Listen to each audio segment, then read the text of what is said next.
You know it.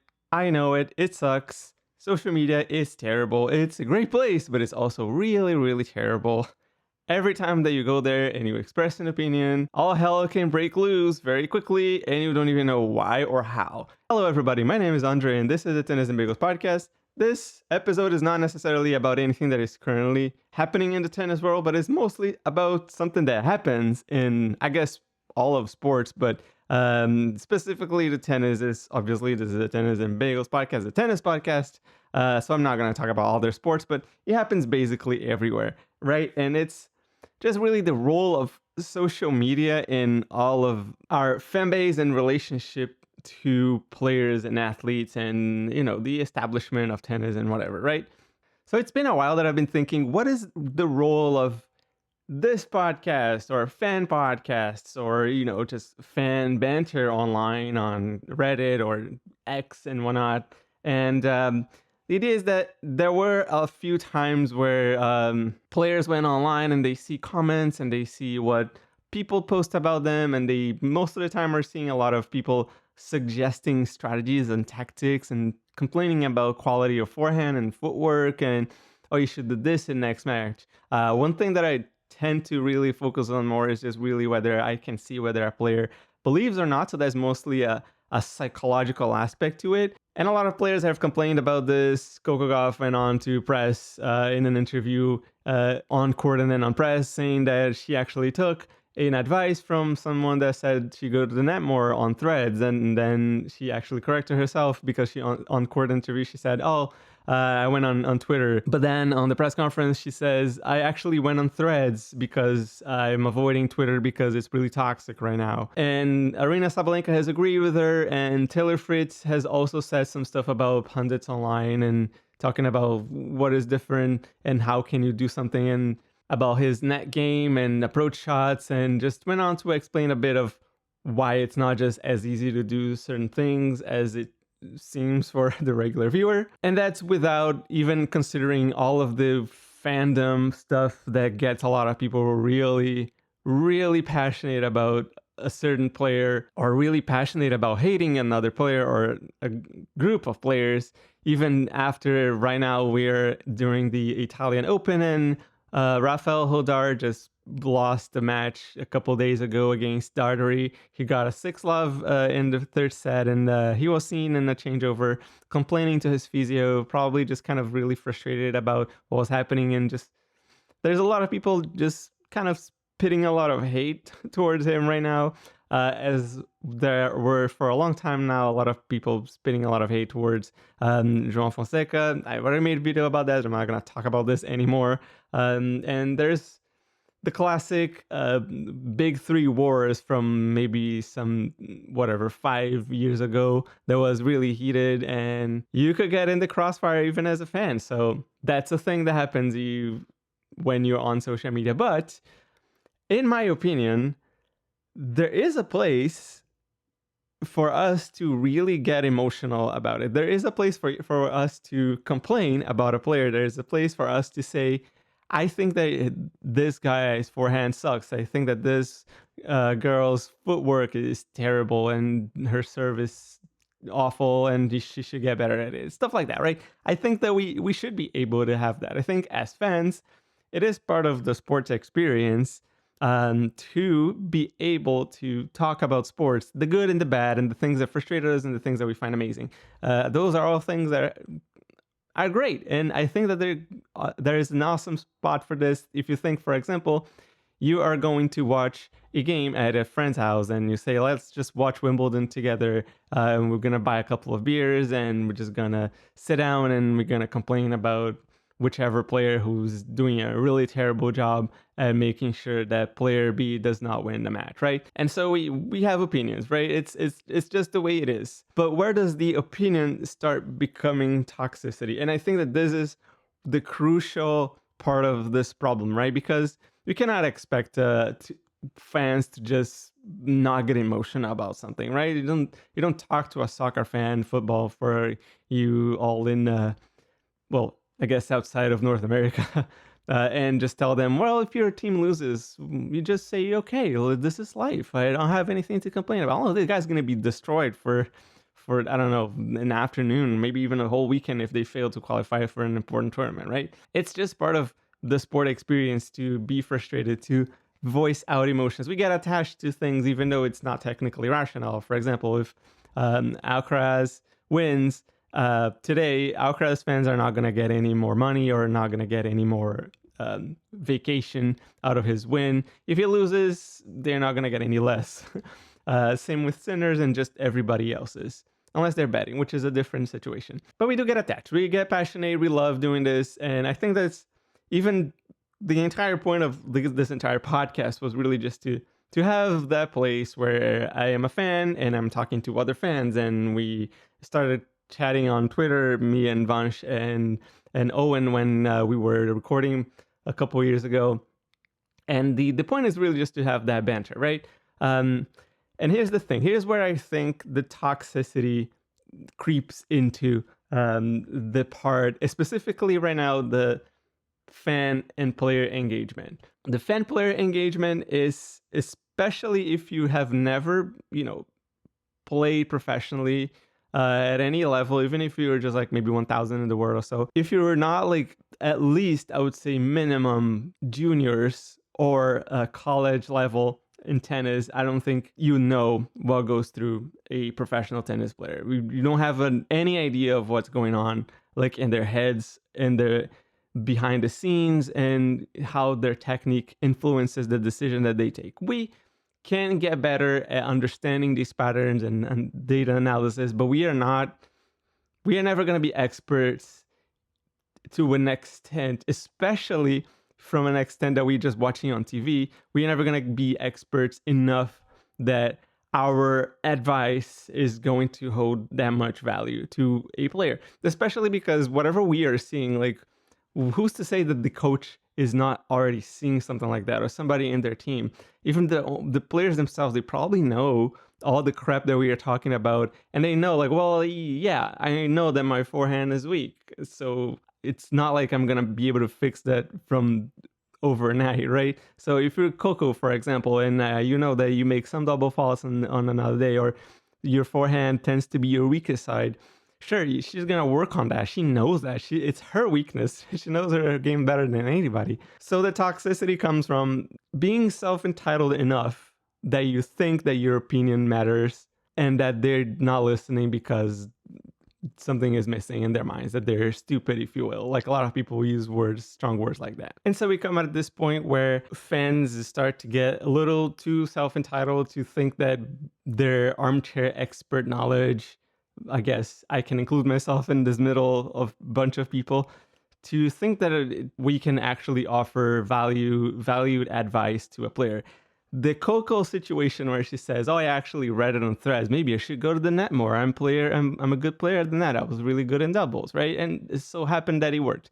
Pretty sure that's the exception. I'm fairly sure that 99 times out of 100, players are just going to be like, well, that's not really going to be the case. Say, for example, the Fritz case, which is very similar. He says, well, there's a lot of people in pundits saying, well, maybe you should go to the net more, like, or what's your problem with going to the net? And he just goes like, well, it's not that easy.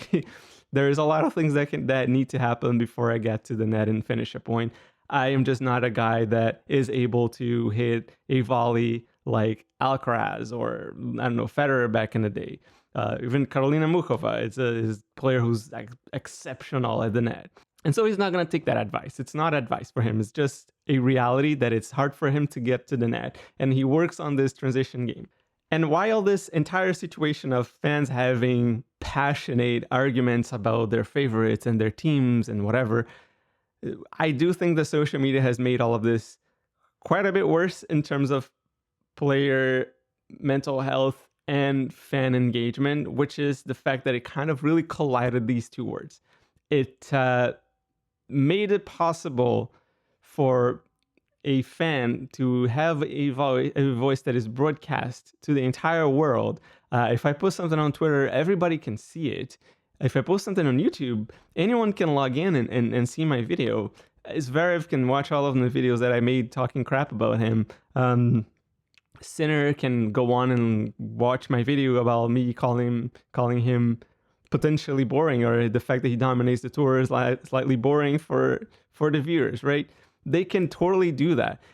And there is a very important temptation that they have to face, especially, I guess, the newer players, the younger players who have been born with social media and phones in their hands, which is just the temptation to just Google yourself, right? If you're a super famous guy, you know that you can go on Reddit and you can just type in like Casper Ruud and you can check in like, oh, what is everybody talking about me? And then you can see a lot of this stuff, and it's easy to get down on yourself because of the way the fans interact and give all of this opinions in a way that is not necessarily the most polite, I would say, or not very good delivery, even insulting at times. And then they can get down on themselves, right? And so is the reason why Goff says, I'm taking a break from social media or from X. And then Sabalenka says the same thing. I just don't go on social media because it's just too toxic. I'd rather focus on my game, which is, for me, the wisest decision that they can take in terms of that, right? And that's the relationship between fans and players, fans and famous people who are on court battling it out every day.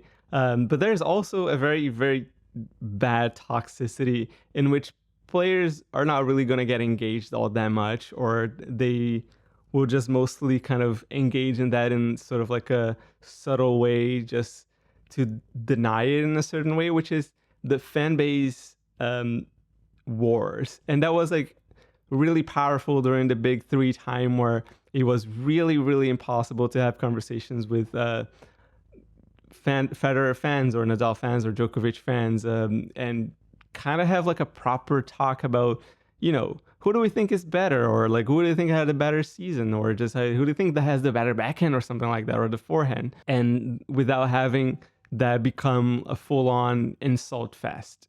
And while I think that having fan bases is really awesome, I think is really good for players to have people following them and just overall just getting excited when they win. It just brings a lot of interesting moments on social media and on court, like on the stadiums. But it also can translate into a problem of, you cannot talk badly about my favorite ever. And I think this is just kind of detrimental to just the fan engagement, just the engagement in sports, just to the idea of us coming together and just talking neutrally about tennis, right? I enjoy just coming in and like seeing opinions about, say, for example, why did Alcaraz lose to Sinner in the Monte Carlo final, or how did Alcaraz turn his French Open final against Sinner last year or so, without necessarily having to be attacked by any fan base saying that you don't know anything about tennis, or why are you saying like this, like your favorite, and just start like assuming that I have a favorite or something. It's just, it really turns you down from like engaging in the sport even. So instead of sometimes just trying to be a lot of fans together who love the sport and try to grow it together and create good content about it, or just really be online and just promote the sport, because social media has great value for sports nowadays. Like for every business, there's just huge wars about people who just insult each other online for very minimal reasons. And I think it's just really sad at times. Any of these even competitions about fan bases and whatnot, like there's even something that bleeds back into the players, right? When we start talking about how X players win streak was really good, or like X players season was much better than Y's players because the competition was much better. And then there's a lot of very toxic talk about how this group of players really bad and this group of players was really good, and then this group of players is just a total failure.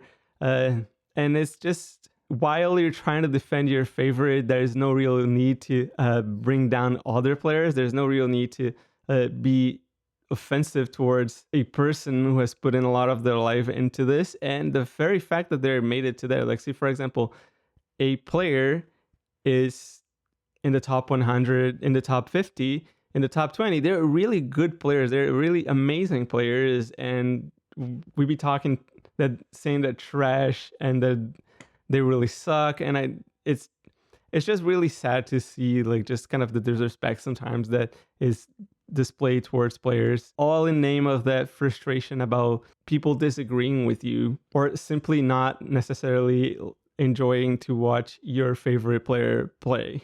And just before I close my thoughts a little bit on like toxicity of social media and how to do things in a way that I find for me have worked out well and yielded good conversations, I want to chat just a tad little bit about betting. And betting is such a hard topic, right? Because on the one hand, we have so many players complaining about harassment, so many people on the stands in stadiums just really messing up with players' mental health or offering money for them to fix matches and things like that. So it's just it can get really really bad in terms of betting on the court because it can affect a player's life like nothing else can, especially if they're lower ranked. But even if they're higher ranked, like some bettors would be way too much on social media, even, and could generate things like stalking, and it could lead to death threats and whatnot, which it does lead to. Um, and that's absolutely horrible. But on the other hand, we have kind of just banter betting, right? You just kind of have a bunch of friends and you bet a bunch of money, and you can use platforms for this. And it can just be just a tad bit of fun if you have like just I don't know $5 that you want to put into something. I don't know. That's it. Like I mean, it's I recognize that's a way that people can have fun with sports. I don't think I would want to recommend it just because there's a lot of addiction problems in it, and it can really translate a lot into the harassment part of it. Um, so my idea is that at the very minimum, there should be more regulation about it. There should be more visibility towards the problem. There should be more shielding players about the problems of uh, people stalking them and whatnot. So it really is a problem for the very product of tennis if betting just becomes just involved in every aspect of the game and it just kind of goes unregulated, untouched. So that's pretty much it about that aspect. I really think that is just a super delicate matter. It can turn social media into something even more toxic, even worse than it should be, than it is, even without it. But it is a delicate topic and it affects people's lives from players to just regular fans. So, having said all of this crap, spending like, I don't know, 20 minutes of your life listening to a bunch of discombobulated thoughts about toxicity on social media, what do I think is the role of real social media and podcasting and fan banter online when it comes to tennis, really? And I think we can explore this into every sport, but since I'm in tennis, again, this is what I focus on.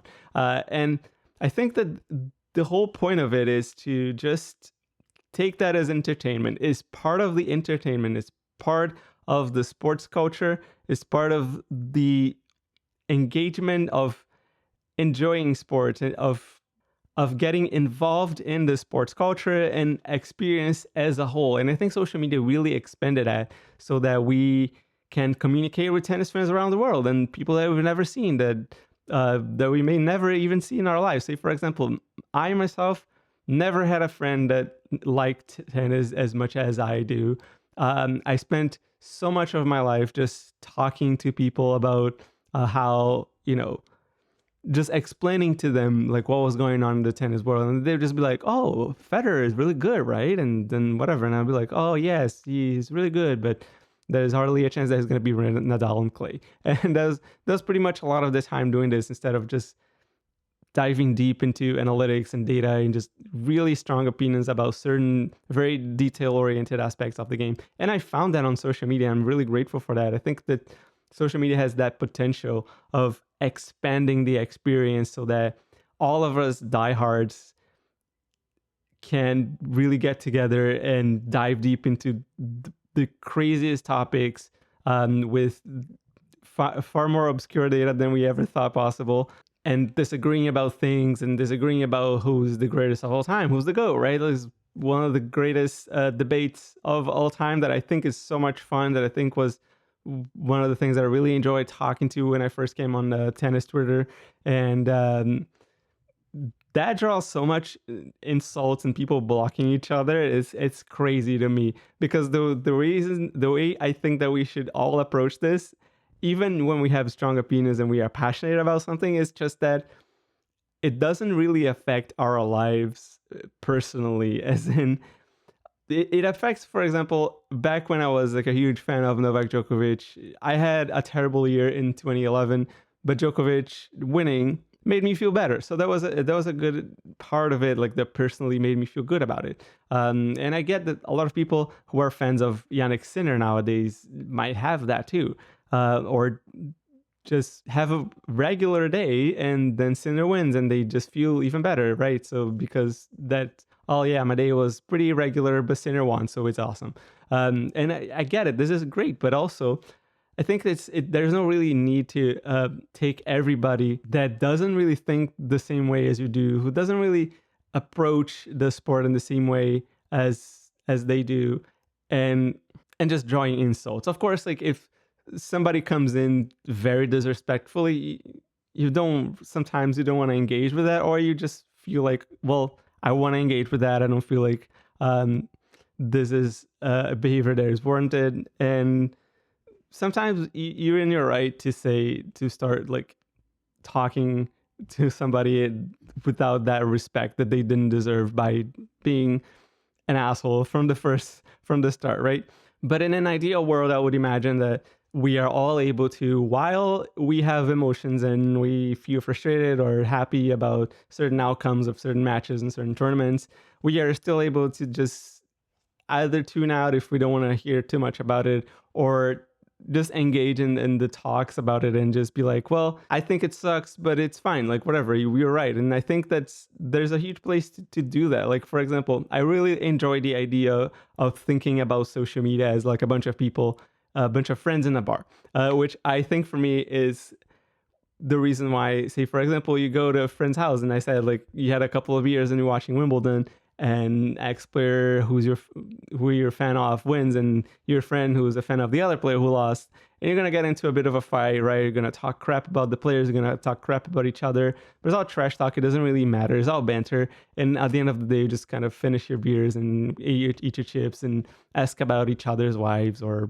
husbands or whatever, and just go home and play Fortnite together or whatever. I don't know. Like, just you move on from that. Like, that's what I find, like, it's the power of being able to disagree and engage with that in a way that is healthy, that is a way that we can just look at each other on social media, see opinions, sometimes talk crap, but never really go into a direction of being legitimately angry about something, or legitimately like furious that somebody disagrees with you, that somebody says that X player's forehand is really bad.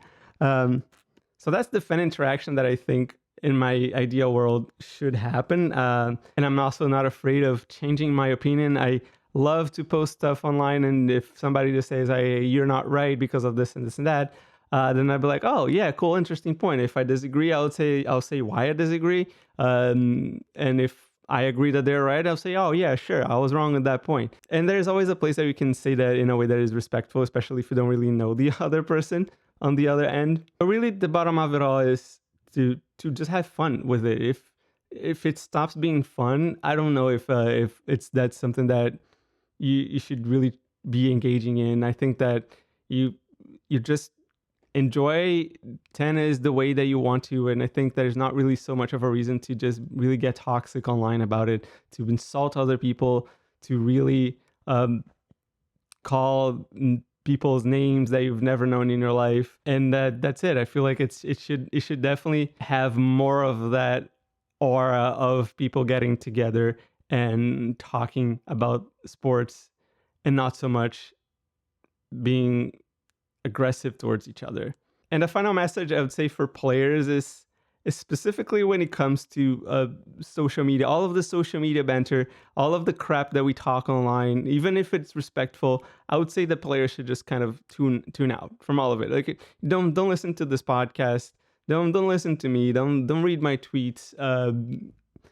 Unless you really want to. I try to be respectful. So if a player reads my tweet or watches my video, say like, "Hey, I disagree with you," I 100% would welcome this. I feel like very honored that a player would even like find my accounts ever online. But I would say I understand here that this is talk from fan to fan, and this is analysis of tennis from fan to fan, and it's not something that a player would benefit from. Even if you're Zverev and you watched my video about like why you're never gonna win a slam, tune out from it. Like, you do you. You're your own player. You have your own team. There's absolutely zero need to be engaging with fans online in that manner, because it's just gonna be endless. There's gonna be a lot of people with strong opinions. If you take everything personally, it's gonna just wear you down, and you're never gonna be able to play your best tennis anyway, right? So as a fan, I understand that I don't understand the professional bubble at all. I have maybe some idea of what it is after having worked in tennis for a little bit, but very much far removed from elite tennis and how they work around their techniques and strategies and tactics and things that they can or cannot do, and sports psychology as well, which is a really huge part of it. So yeah, we'll leave this really weird episode about toxicity on social media just about like that, and saying that this podcast is for fans. I really encourage people to disagree with me as much as they want to. Really engage in conversations. I will try to never be insulting to anybody. I am only human, so sometimes I might lose my temper in a way or another. But the advantage of writing stuff is that I don't have to write something right away. I can wait for a little bit and just cool my head down and write a response that I find is respectful. And honestly, I have found in my time on social media that even the people who are most toxic towards me, who are always insulting, if they come in insulting my knowledge of tennis or my intelligence or even my physical appearance for some reason, if I just come at them and just be like, hey, I see your point is this, and I try to like turn it into something a little bit more respectful, just kind of like more reasonable, and just be like, oh, I agree with you on this because of that reason, or I disagree with you because of that reason, and just like have a nice day at the end. Like, I've had some conversations turn civil and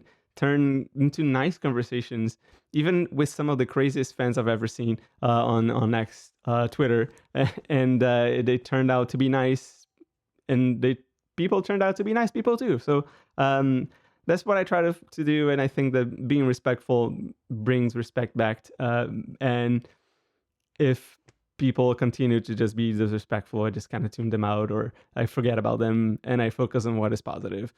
So that's about it. This is what this podcast is. This is what all this banter is about. This is where all this analysis is going towards, is just to have a nice and fun and entertaining and engaging talk about sports, about the sport that I love, about the sport that Vansh loves, about the sports that a lot of people who watch these videos love too, right? Like, we have something really powerful in common. We have tennis in common. We love that. So I think that we should kind of try to focus more on that one instead of going at each other for minutia and just really stuff that is not really going to make our lives any better. I would say I don't think that if I've ever won an argument online about something with someone, that made my day any better in any way, right? I always prefer to really just engage and just have fun with the sport that I love, with people who love the same sport that I do, because I never had that in my life, and now I am able to have that with social media, right? So yeah, if you're a player and you watched up until this point, don't watch my videos anymore. I would say it's not great for you, and forget about all the stuff that fans say online, because I'm sure that you know better and your coaches know better. So there you go. And if you're a fan and you watched up to this way and to this point, I am really glad that you stuck around. I'm pretty sure this is probably going to be my most confusing video that didn't really go anywhere. But thank you so much for watching videos and listening to my podcast on your preferred platform, on Spotify, on Apple Podcasts, or whatever you find your podcast at. So consider subscribing, consider following, like this video if you're on YouTube, comment as well. If you're on listening, like rate this podcast, but you like it, give a review. Every feedback counts to something really important. I am trying to grow as a communicator, as a tennis fan, as a podcaster. So that's always something that I appreciate a lot. It's the comments that I see from people. And follow me as well on X at Tennis Bagels Official, Tennis and Bagels Official. It's somewhere in the description and whatever. And if you really, really like this podcast and you really believe in me and you want to see more of this content and never really want to see it disappear from your timelines, consider supporting me on Patreon. It's just $150 a month. I will post every single piece of content ads free because I know sometimes it can get a little annoying. So videos and audio. And if I get to a certain number of people, I really expect to be able to expand the benefits and the offerings as well. So thanks so much for bearing me up until this point. And Patreon is on the screen. And if you're listening to it, it's patreon.com/tennisbagelspodcast. So yeah, thank you very much. And I'll see you guys next time. And I'm really excited for the tennis season and continuing to engage with like-minded people. See ya. Bye.